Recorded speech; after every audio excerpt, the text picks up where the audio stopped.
Hello, artist. Today is entitled What Happens After You Build Something. One of the strangest things about building things, especially the meaningful things, is that nobody really talks about what happens afterward. You talk about launching, you talk about starting, you talk about the dream, the vision, the idea, the goal. But eventually, if you're fortunate and you work really hard, the thing actually exists. So now what? Much of my life is today, much of my life now is built around things that already exist. The shows are written, the books are out where people can get them, the ones that exist now. The audience is there, the relationships have history, the opportunities have arrived and been taken advantage of. And creating something and caring for something are very different skills. When the child is born, they are anticipated for months and months before they arrive there. And names are back and forth, and ideas about, well, how will we raise them? What are our values that we want to instill upon this child? And then the child comes and it is glorious and amazing and a miracle. And diapers need changing. And fevers need tending to, and tempers have to be quelled. And that's an ongoing job. You're caring for the thing you created. Your art, as has been said many times in the past, is your child. It is your creation. You know what I'm talking about. Sometimes, after the shows are done at the Stanley, I find myself walking through the building long after everyone's already gone home. That hotel has a personality late at night. The conversations are gone, the rooms are empty, the laughters still kind of echo around the ceilings. The guests have drifted back to their rooms, and what is left is this comfortable stillness. Walking through the hallways, and I think about how many people have walked these same steps over the years. How many hundreds, how many thousands, tens of thousands have walked up this staircase, have looked out this window, have seen this view. Thousands of them, tens of thousands of stories, millions of moments. And what strikes me isn't the effort required to create the show, it's the effort required to keep showing up for it. Because the truth is, creating the show happened long ago, years ago. What I was doing this night isn't creation. It's stewardship.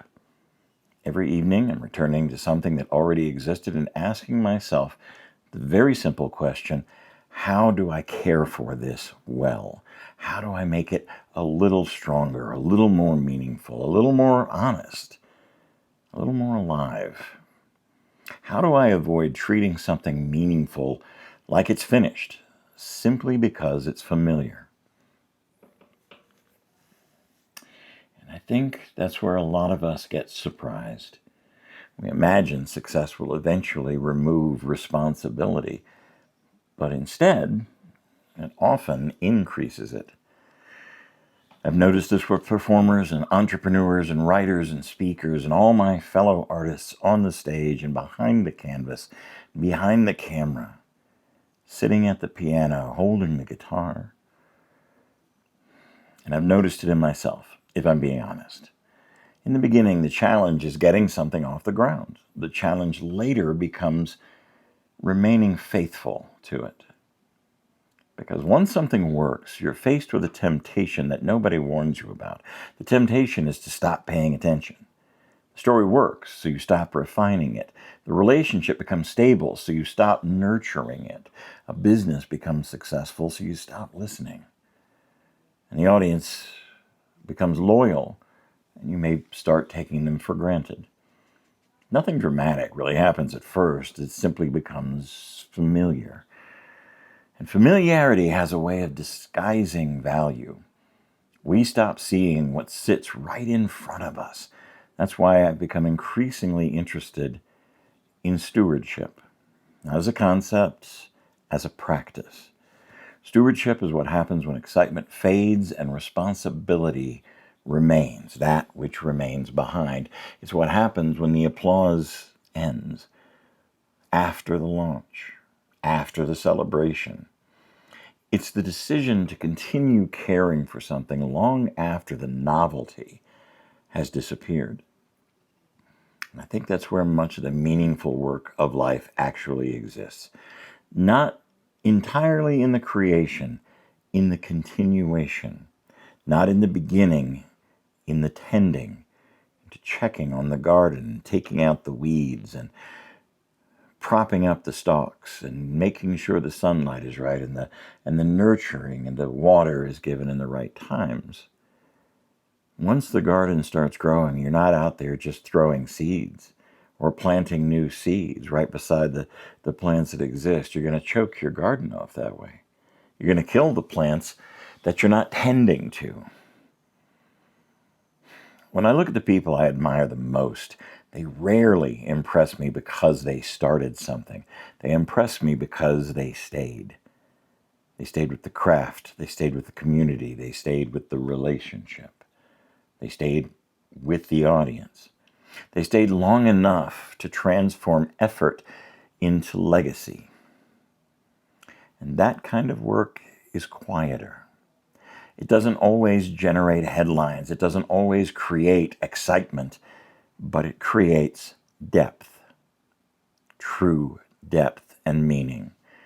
And that's where you save people, and that's where you move people.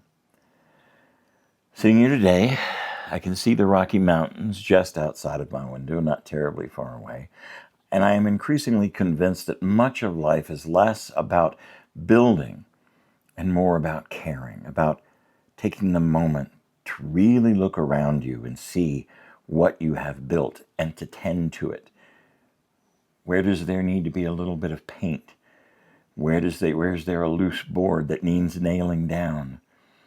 Where's there a person that you love who is hurting, who just needs a word?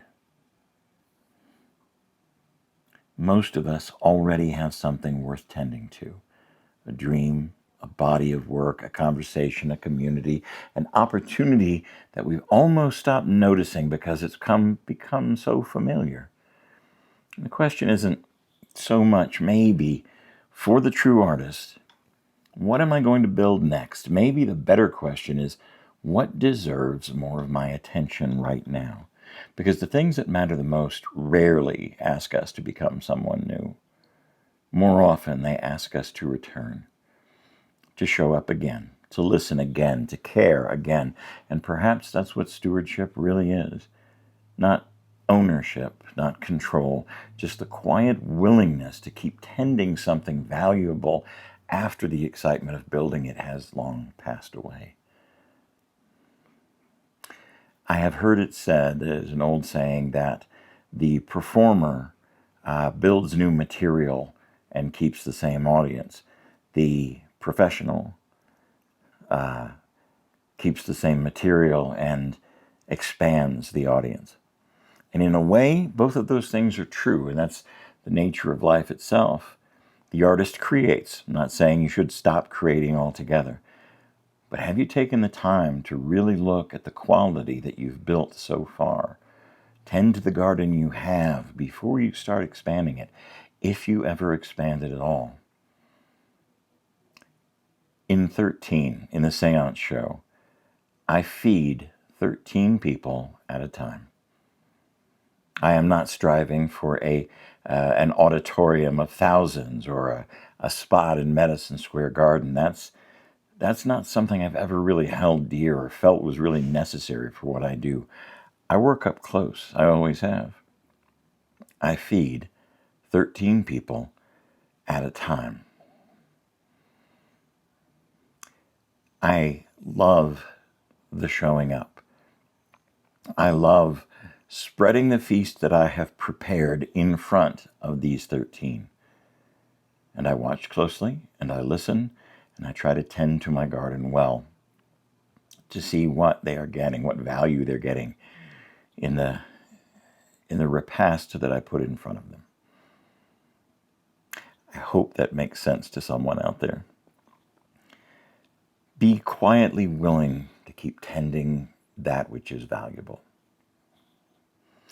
The garden does not need more seeds at the moment. Thanks for dropping in. Thanks for spending these few minutes with me. If you want to continue these conversations, you'll find more reflections in my books, the newsletter that I put out, the Patreon, and of course, as always, across the table. Take good care of what you've already been trusted with, and I hope there is love where you are.